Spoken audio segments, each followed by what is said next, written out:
This is Hidden Killers Week in Review. A look back at the most prolific stories of the week.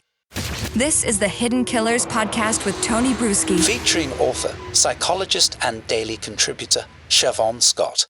The Curious Case of Natalia Grace. If you've watched the documentary series, you probably have more questions than you do have answers as it continues to unravel, it seems, episode by episode. There's so many elements to this case. Who's right, who's wrong, who was doing the right thing at one time, who changed their opinion, what happened, what is she doing, what was her goals? So many questions. Shavaun Scott, psychotherapist and author, joining us. I know I got you onto the documentary to take a look at this.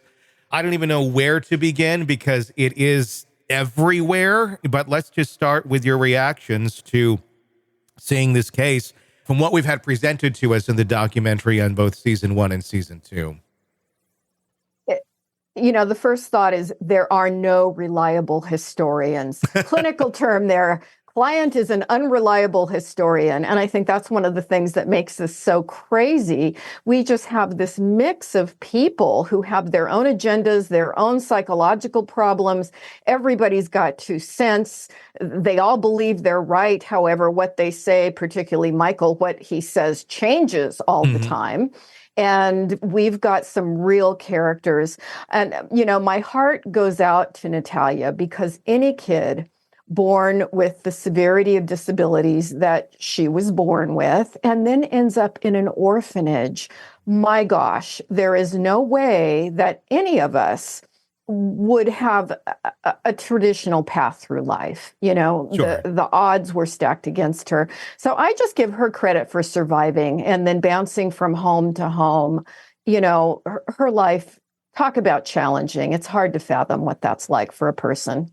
It is. And there's so much to unpack with this case, trying to figure out, okay, what is the truth? I mean, the crux of the show is really based, and I should say show, but it's someone's life here. The crux of this story, I should say, is the age of Natalia. They believe, Kevin Barnett and Kristine Barnett, believe that they had adopted a young Ukrainian orphan who had dwarfism, a rare form of it, at the age of 6. They were, at least according to them in the documentary, initially excited, thinking this is going to be a great thing. They already had several children. Kristine Barnett, very much involved in their children's lives, especially one who she believed was a genius and very well likely is, very high IQ, but also seemed to take a lot of credit for that ability there that her son had. And from what we understand, at least the accusations are in the documentary, that she wanted to create some sort of system to make more kids geniuses, because by being with Kristine, you can achieve that. I mean, it almost sounds like a pyramid scheme, but at the same point, I think she probably did believe that from what we had seen in some of the video and some of the testimony. Kristine, of course, does not comment in this documentary to give her side, but the side that's painted really does kind of show some of that. And that maybe she thought, well, she'll bring this Natalia girl in and maybe she can do the same thing with her. At least that's some of the accusations that have been levied against her. What's your take on Kristine, those accusations, and what her role may have been? Because again, she didn't speak in the documentary, so it's all speculation as of right now.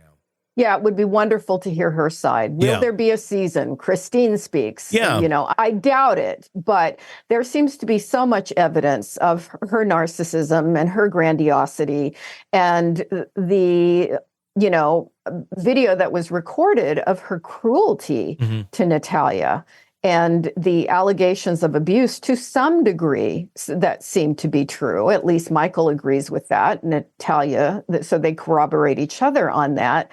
Really makes her look like an unbalanced person who, again, should this person be raising puppies, if they're that abusive and that violent? It's really alarming.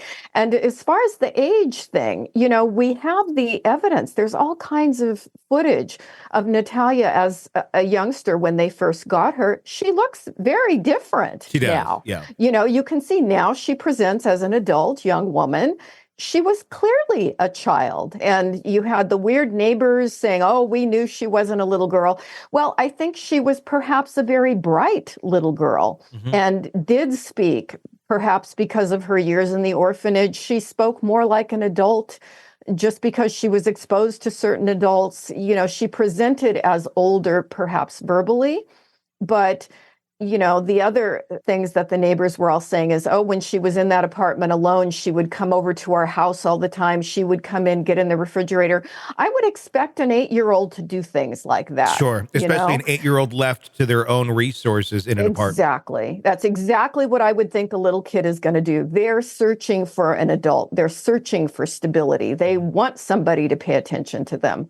So, yeah, we don't know the people that made the film, the program, to what extent did they cherry pick the people that were going to support the point that they wanted to make? Mm-hmm. And there may have been people who had very different opinions. Want to listen ad-free? Want advanced access to all of our interviews before anyone else? Become a True Crime Today Premium Plus subscriber on Apple Podcasts. You get every episode commercial-free. So you can binge on true crime until you can binge no more. Search True Crime Today Premium Plus on Apple Podcasts now, or go to our podcast page and sign up now. More of the Hidden Killers podcast next.